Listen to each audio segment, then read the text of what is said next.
ये बताइएगा कि आईएमएफ की जब हम कर रहे थे, हमें ये था कि हमें जब आईएमएफ का हो जाएगा पैकेज तो हमें इंटरनेशनल डोनर्स की तरफ से डिपॉजिट्स मिलेंगे या उनकी तरफ से एड मिलेगी और उसके से हमारा जो फॉरेन रिजर्व है उसमें इजाफा होगा। वो अभी उस तरह देखने में नहीं आ रहा। जो इंटरनेशनल डोनर्स हैं उनकी तरफ से उस तरह का कंट्रीब्यूशन नहीं आ रहा। क्या समझते हैं इसमें कि कोई पॉलिटिकल इंस्टेबिलिटी का है या कुछ और फैक्टर्स हैं? हिंद दोस्तों, मैं मिंदर शर्मा स्वागत करता हूं पाक मीडिया के एक और लेटेस्ट डिबेट में, जिसमें कैसे एक डिस्कशन किया जा रहा है कि पाकिस्तान को जिस समय आईएमएफ से लोन मिल रहा था उस समय पाकिस्तान को ये विश्वास था कि दूसरे देश जैसे सऊदी, चाइना और इंटरनेशनल जितने भी डोनर्स है वो सारे के सारे पाकिस्तान को एक मोटा पैसा देंगे ताकि पाकिस्तान को थोड़ा बहुत फायदा हो सके। तो कैसे आज पाकिस्तान के हालात बद से बदतर हो चुके हैं और आईएमएफ का लोन भी आ गया और कोई भी देश ने पाकिस्तान पे भरोसा नहीं जताया कि पाकिस्तान को थोड़े बहुत पैसे दे देने चाहिए। तो जबकि आज पाकिस्तानी मीडिया खुद एक्सपर्ट से ये चीज पूछ रहा है, राय मशवरा कर रहा है कि क्या पाकिस्तान के हालात ऐसे ही रहेंगे, क्योंकि जो उस समय बहुत से देशों ने पाकिस्तान की मदद करने की हामी भरी थी, जबकि अब वो देश बिल्कुल भी दिखाई नहीं दे रहे हैं। आज पाकिस्तान की स्थिति अगर देखी जाए तो बद से बदतर हो चुकी है और पाकिस्तान में हाहाकार मचा हुआ है। इन्फ्लेशन अलग से मार कर रही है, तो बिजली के बिलों से अलग पाकिस्तान मार झेल रहा है। तो दूसरी तरफ बिजली के बिलों का आईएमएफ ने भी बिल्कुल डिनाई कर दिया है कि कोई भी आप डिसीजन नहीं लेंगे बिजली के बिल कम करने का। तो कैसे आज पाकिस्तानी मीडिया फूट फूट के रो रहा है। तो पहले दोस्तों देखिए डिबेट, और उससे पहले मैं आपसे रिक्वेस्ट करूंगा चैनल पे नए हैं तो चैनल को सबसे पहले सब्सक्राइब जरूर करें। दोस्तों चलते हैं डिबेट में। खड़ाती रहती है, कभी हम देखते हैं बिल्कुल नोज डाउन कर जाती है, कभी खबर आती है कि शायद कुछ इस्तेहकाम हो जाएगा, मगर ऐसा कुछ भी होता हुआ हमें नजर नहीं आ रहा। ये जो 16 महीने गुजार के गई है पीडीएम की इत्तेहादी हुकूमत, इसके अंदर पेट्रोल 155 रुपए फी लीटर महंगा हुआ है। ये जो बिजली है ये कभी 16 रुपए के हिसाब से आगे बढ़ रही थी, आज 50 रुपए का यूनिट बिक रहा है।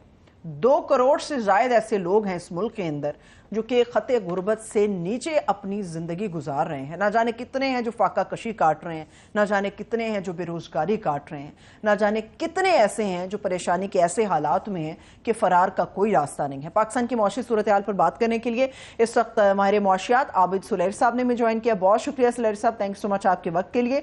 और मेरे साथ सीनियर सहाफ़ी और तजियाकार राव खालिद साहब भी मौजूद हैं। राव साहब आपके भी वक्त के लिए बेहद शुक्रिया। आपकी इजाज़त से राव साहब मैं ज़रा आबिद सुलेर साहब से एक सवाल करना चाह रही हूँ। आबिद सुलेर साहब, मुझे ये बताइएगा कि बड़े जश्न मनाने की कोशिश की जा रही थी और ये सोचा जा रहा था कि शायद आवाम के लिए कुछ बेहतरी हो जाएगी, शायद कुछ रिलीफ मिलेगा, मगर आज जो खबरें आ रही हैं कुछ ज़्यादा अच्छी नहीं है। आपको लगता है कि बात ऐसे ही बढ़ेगी या वाकई कुछ रिलीफ मुमकिन हो सकेगा?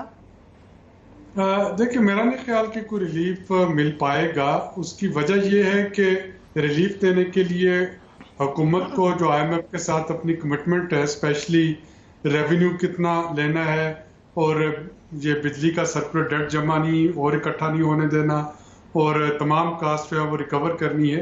तो ये कुछ बुनियादी कमिटमेंट्स हैं जो कि हमने आईएमएफ से की हैं और उनसे डेविएट करना पड़ेगा।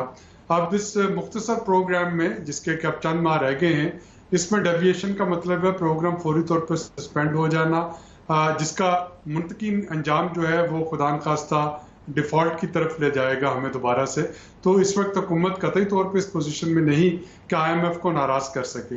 अब आईएमएफ के साथ जो शेयर किया गया प्लान जो भी था, आईएमएफ उसमें लॉजिकल 2 चीजें पूछ रहा है। एक तो ये जानना चाह रहा है कि ये सारा कुछ करने के लिए रकम कहाँ से आएगी। दूसरा वो जानना चाह रहा है कि अगर फॉर एग्जाम्पल आप कहते हैं कि बिजली के बिल स्टैगर्ड कर दिए जाएं, 5-6 महीने में ले लिए जाएं, तो वो कहता है कि जी जो आपने वादा किया था कि हम बिजली का सरप्लस डेट नया खड़ा नहीं होने देंगे, सारी कास्ट रिकवर करेंगे, तो ये वादा कहाँ से पूरा होगा। और ये 2 ऐसे सवाल हैं जिन पे कि यकीनन कोई भी इस वक्त हुकूमत में हो उसके पास कोई खातिर खा जवाब बन नहीं पाएगा। इसमें एक ही सूरत हो सकती है शॉर्ट टर्म में, और वो ये है कि जो हमारा वफाकी पीएसटीपी है और जो हमारे सूबाई तरक्याती प्लान्स हैं उसमें हेल्थ और एजुकेशन के अलावा अगर कोई मेगा इंफ्रास्ट्रक्चर के 1-2 प्रोजेक्ट हैं या कुछ सियासी बुनियादों पे इंफ्रास्ट्रक्चर के प्रोजेक्ट हैं तो उनको स्लैश कर दिया जाए और उनको स्लैश करके आईएमएफ को ये बावर करवाया जाए कि जी यहाँ पे हम बचत कर रहे हैं अखराजात की और ये वो रकम है जो कि सार्फिन को रिलीफ देने में काम आएगी। लेकिन अगेन ये करने के लिए बहुत दिल जिगरा चाहिए इस तरह का फैसला करने के लिए, जो कि मेरा नहीं ख्याल कि इस मुख्तसर मुद्दत में हो पाएगा। सही है, ठीक है। वैसे राव साहब, आप भी सलेर साहब से सवाल डायरेक्ट कर सकते हैं, मगर मैं एक सवाल आपसे करना चाह रही हूँ। मुझे ये बताइए राव साहब कि जिस तरह सलेर साहब ने भी गुफ्तगू की, बड़ी ज़बरदस्त बात, ऐसा ही होना चाहिए था। जहाँ से कुछ एक्स्ट्रा हम अपने अखराजात को बचा सकते हैं, वहाँ से बचाया जाना चाहिए था। जाती जाती हुकूमत ने अरबों रुपए के तरक्याती फंड्स जारी कर दिए। क्या आपको नहीं लगता कि इलेक्शन का मौसम भी अभी हमें नज़र नहीं आ रहा? अवाम की भलाई के लिए, उनकी सपोर्ट के लिए, उनके रिलीफ के लिए जाती हुई गवर्नमेंट को कुछ ऐसी अनाउंसमेंट्स करनी चाहिए थी कि आने वाले सख्त वक्त से बचा जा सकता। देखिए, ऐसी अनाउंसमेंट यकीनन करनी चाहिए थी, लेकिन ये हल नहीं है। ये फॉर द टाइम बीइंग शायद हो सकता है कि आप कहें कि जी हम इतने इस स्लैब को जो नहीं देंगे, ज़्यादा उस पर चार्ज नहीं करेंगे, उसको रिलीफ दे देंगे 300 यूनिट तक, या पेट्रोल में हम राशनिंग कर देंगे, वो उनको कार्ड दे देंगे, या वो हेल्प कर देंगे कि मोटरसाइकिलों वाले, जो एक प्लान था उसका। लेकिन ये वक्ती रिलीफ है। हमें लॉन्ग टर्म और सस्टेनेबल रिलीफ चाहिए, सस्टेनेबल पॉलिसीज़ चाहिए।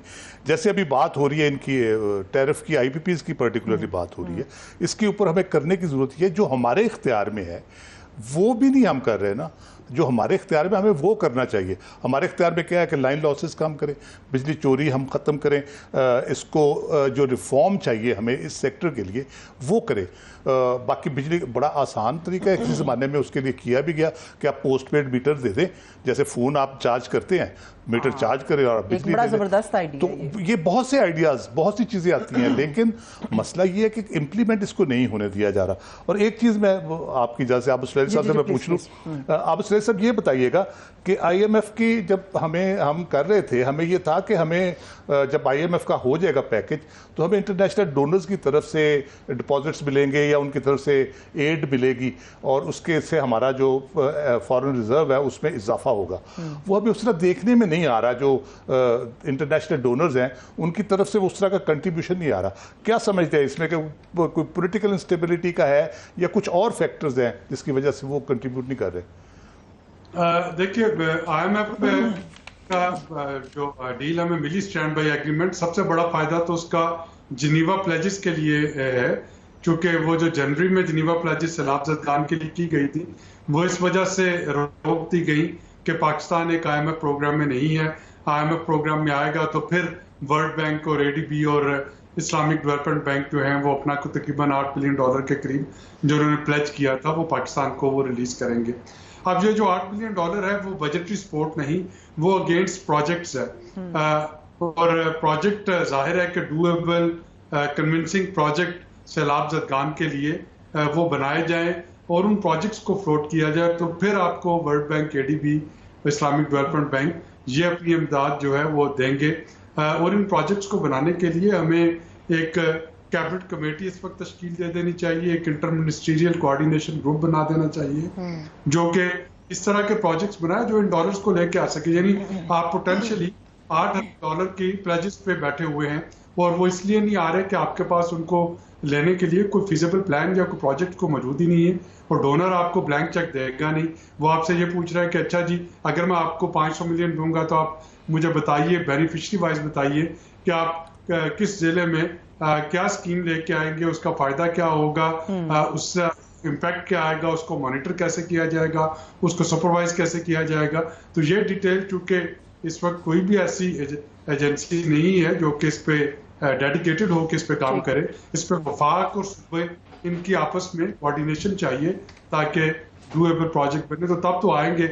वरना आपकी बात दुरुस्त है कि ये जो इस वक्त गैर यकीनी सूरत हाल है इलेक्शंस पे, और मैं नहीं कहता कि इलेक्शन 90 दिन में हो, 2 महीने में हो, 6 महीने, मैं एक आईनी अमूर का माहिर नहीं हूँ, जो भी आइन या कानून कहता है, लेकिन कोई एक डेट आ जाए, भले वो 4 साल बाद की डेट हो, कम से कम आपके जो इंटरनेशनल पार्टनर्स हैं उनको एक क्लैरिटी आ जाए कि उन्हें बातचीत किससे करनी है, क्या मौजूदा सेटअप से करनी है, क्या वो 6 महीने वेट करे और नई हुकूमत का इंतजार करे।